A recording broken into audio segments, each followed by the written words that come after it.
Talking with our players of the game after a big win for the Golden Eagles, opening the playoffs with a victory. Jordan Reed, Ejay, Scroggins, and guys, we got to start off talking the opening 10 minutes. A little bit cold from the field, but you guys withstood it. What was going on in that first 10 minutes, though, from your perspective? I really just feel like it was an early morning game. Especially playing at 2 o'clock, it's early. Nobody's really ready to play, so just getting the body going, and also nerves too. I feel like we had a lot of nerves, not knowing what to expect from them playing them a third time. We beat them twice already, so yeah.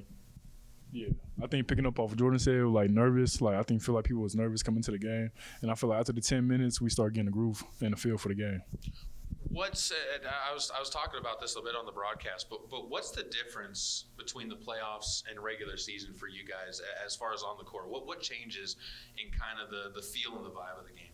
What changes is just knowing how to beat a team like the third time. Like for Western Wyoming, they're a good team, and beating the third time, like for the first half, they gave us a good run. Really just staying together.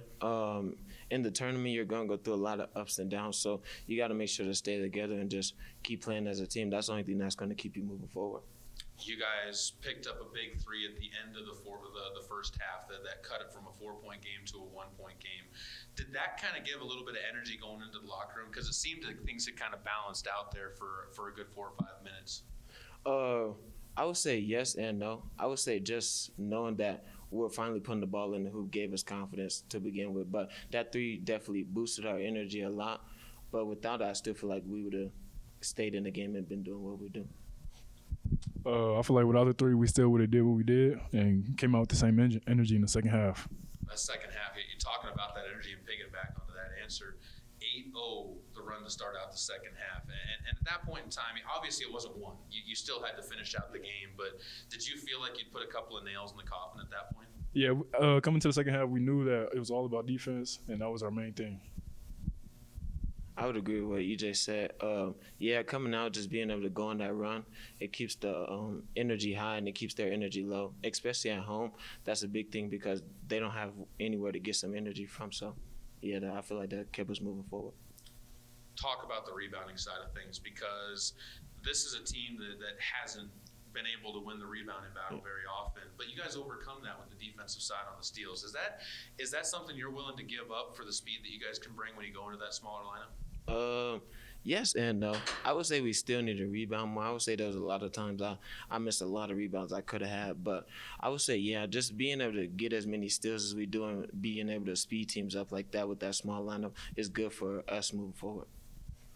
I feel like no, because even though we run a small ball lineup, we should still box out and just not have players get putbacks and second chance points. It's going to make your coaches happy with that answer. Yeah. You guys put some extra hustle plays in, and Jordan, this one's more for you. There was a play at the end where the ball was going out of bounds. You were able to save it to Phoenix, and that kind of put an end to a Western Wyoming run. Yeah. What was going through your head on that point in time, and how much do those extra hustle plays mean to you? Really, I'm a guy who pays attention a lot to the game, and I was looking at everybody on the court. The energy was low from both teams, so seeing that loose ball going on, I know nobody was going to fight for it, so I was like, might as well go do it, and I feel like that's what coaches and players are looking for at the next level, so I just did what I did for my team.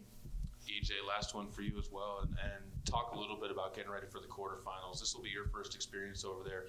What have guys like Jordan, Pedro, Abdullah, what have they kind of talked to you about as far as what it means to get into the quarterfinals, and what are you expecting over in Scottsbluff?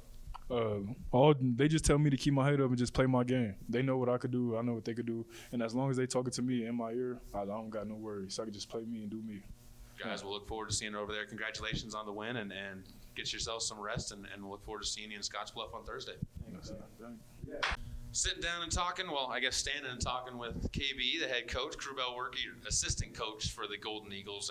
And KB, first of all, big win for the team here at home. And I asked the guys, but same thing for you. Opening 10 minutes of that game, a little bit scary a couple of times because Western Wyoming got off on that run. The offense wasn't really clicking. What was the message in the timeout, at that media timeout, that kind of turned things around? The message is just to, we're not seeing the ball get in the basket right now, and that's okay. Just keep playing defense, and eventually the offense is going to come. We were never worried. The guys were never worried. They know exactly what they could do, and it was just about getting that momentum going and then just getting them going. And once they seen the basket go in, they knew what they needed to do. when you talk about that too, the three-point shot, I think was what kicked this team into gear a little bit. I think you made 6 threes in the first half. When you think about this team and the three-point shooting, you guys don't rely on it, but it's something that feels like that this team can go into as far as the bag of tricks anytime they want to. Oh, yeah. I mean, offense is not something that we really worried about because we know everybody can score the ball. And the guys do a great job giving each other confidence and telling each other to shoot. So that's just nothing that we worry about. We just put the most focus on defense, and our guys are doing a good job adapting to that. Piggybacking on another question I asked the guys, the rebounding side of things. As a coach, how do you be critical of that without necessarily being too critical of that with the guys when they're still winning, but you can see that's something that's keeping teams in it? Because Western Wyoming got a lot of their points in that second half on putbacks. Yes, I mean, it's just reminding the guys knowing what they could do. You know, as long as you keep instilling confidence in the guys and they start believing and they know they could actually do what they got to do, that's all they have to continue moving forward. Talk a little bit too about having the balance of scoring on this team. You talk about the offense always having the opportunities there, but I think there's 5 guys right now that are averaging double figures on the season, not just in a couple of games and not just in conference play, but on the season. Does that give you guys confidence that you can go anywhere and really just find people that are going to respond? It does give us confidence because teams don't really know like who to focus on. You know, most teams, when you have a game plan, you have a main focus on one specific player. With us, it's, you know, Jordan might have a big game today. Phoenix might have a big game. The next game, Justin might have a big game. Everybody could score, and we're not a selfish team. Everybody's excited for everybody's success. So, yeah, offensively, it's just we're pretty confident. On the defensive side, where does the energy come from for some of these hustle plays? Because I talked to Jordan about his hustle play, but that was just one of a couple of plays out there on the court. I know Abdullah made a couple of big rebounds inside where he just wanted the ball a little bit more. The steals coming from Davion that really got some fast breaks going. Where does that come from when you see this team working? Where do you think that comes from? Honestly, that just comes from within. You know, everybody's passionate about this game and they're passionate about winning, and they hold each other accountable and pushing each other.